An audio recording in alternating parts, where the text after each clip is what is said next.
Among the most popular gaming PC builders out there is Corsair, who've sent us one of their top-of-the-line Vengeance i5100 gaming PCs. It's configurable with up to an NVIDIA RTX 4090, 64GB of RAM, a 4TB NVMe SSD, and an Intel Core i9-14900KF, which is the configuration that we have here. It comes with a 2-year warranty, and it'll cost you a cool $4,100. Now, you may have noticed it's smaller than a lot of top-end gaming PCs out there, including much of Corsair's other Vengeance PCs. And you'd be correct, it's got a micro ATX motherboard, allowing them to use their more compact 2500X RGB dual chamber case. It's got a design that's become very popular in recent years with its wraparound glass front and side panel aesthetic. And just because it's smaller doesn't mean they've skipped out on the RGB bling. We've got 9 iQLink RX 120 RGB fans, an iQLink H150i 360mm liquid CPU cooler mounted up top,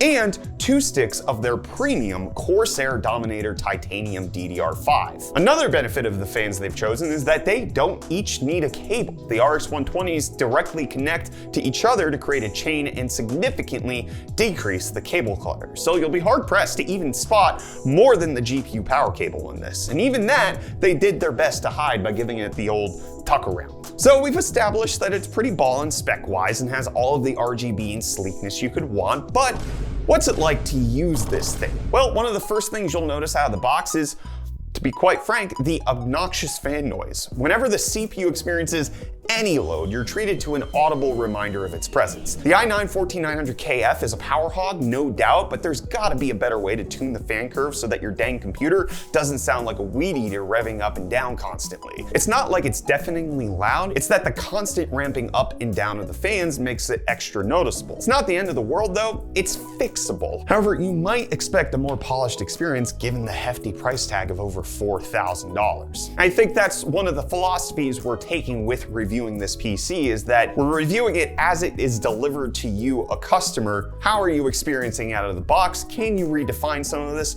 Sure, but also some of the decisions that Corsair is making when they send it to you are creating some frustrations. And another disappointment is that it comes with a B760 motherboard as opposed to an overclockable Z790, something that better suits the 14900K and clearly fits within the budget. Don't get me wrong, the MSI B760M Project Zero is a nice METX board. It's just not what we'd expect for the price of the system. It helps to complete the entire cableless look that they're going for, but get this, the wallpaper in Windows, preloaded for you, is just an advertisement for MSI's Z790 lineup. You can't make this up. It literally says the next playground at the top, as if I'd boot up my new top-of-the-line $4,000 PC and immediately be looking for upgrades. If you're gonna include a B760, at least don't remind me immediately that you skimped on the choice. Speaking of the cost, what would it cost you if you built this computer yourself? Looking at Amazon, parting everything out, it's about $3,800 without a Windows license, so you'd only save a few $100s, which is less than 10% savings to build it yourself. But with all that being said, Corsair has built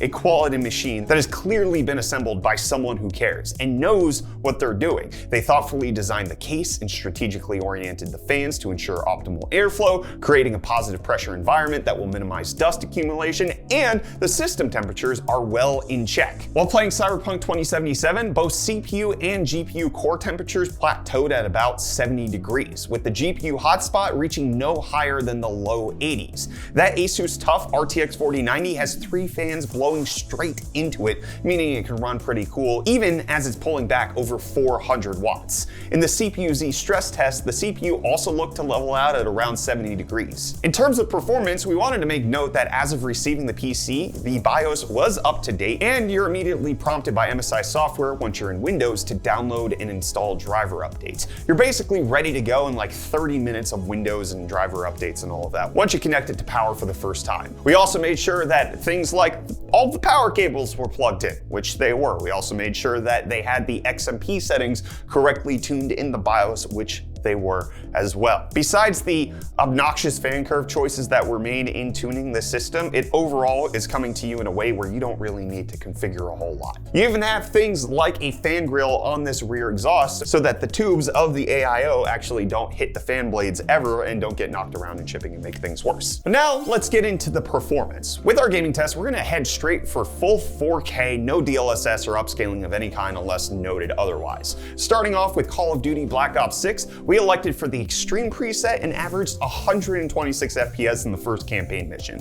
In Horizon Forbidden West, we again selected the highest quality preset at full 4K to enjoy 100 FPS average. With Final Fantasy 16, you can hack and slash at 104 FPS on average at 4K with the highest quality preset. And with Black Myth Wukong, we're at a cinematic preset at 4K to nab an 88 FPS average. Helldivers 2 again allows us to average over 100 FPS at 4K with the Ultra preset. God of War Ragnarok averaged an impressive 143 FPS at 4K Ultra settings. And with Cyberpunk 2077, it's clear that cranking the ray tracing with the Ray Tracing Ultra preset is a bit too much at full 4K. It's the 4090, it just can't handle it, as we're only breaking 43 FPS on average, but if we leave DLSS enabled at auto, the average jumps up to 110 FPS, but that ray tracing top mode is meant to be more of a showcase rather than the playable experience. Moving on to some non-gaming related tests, we'll start with Cinebench 2024, where we see a multi-core score of 2001 and a single core score of 132. In Geekbench 6, we see a multi-core score of 21,452 and a single core score of 3,088. And in case you care about local AI performance at all, we also ran Geekbench AI to receive a single precision score of 4970 and a half precision score of 1740 and a quantized score of 5819. And if you're the creative type, Puget Systems has free benchmarking software you can use to compare your system against others. We've run the latest versions of both the Photoshop and Premiere Pro benchmarks. The Puget Bench Creator's Photoshop benchmark resulted in a score of 9953, and the Premiere Pro benchmark gave a score of 15602. So overall, what do we think of the Vengeance i5100? Determining if it's right for you will come down to what you personally value the most. If you're really set on an all Corsair PC and you don't want to build it yourself, this is a great option. If you're looking for more of a tower case or something that's maybe a better value, the Vengeance i7500 from Corsair might make more sense. That one's about $300 cheaper, though it only comes with a 2TB NVMe instead of the 4TB one found in the i5100. If we start to look outside of Corsair and start scrolling on Amazon, we were honestly surprised to see how competitively priced the Vengeance series is. Spec for spec, you're likely not going to find anything with similar quality components for much cheaper than Corsair's offering. Sure, you might find something with the Z790 motherboard or more sensible fan curve, but we'd say you might be safer sticking with the Vengeance PCs and taking a little time to learn how to adjust the fan curve yourself. Because after you've done that, you'd be left with a gaming PC that has little compromise. Hey, you want to subscribe? Does that sound good to you? Maybe you should. Maybe you should, or something bad might happen. You wouldn't want that. Your uncle, Steve, that one, I know him very well. I have him. Do you love him? Subscribe. Subscribe.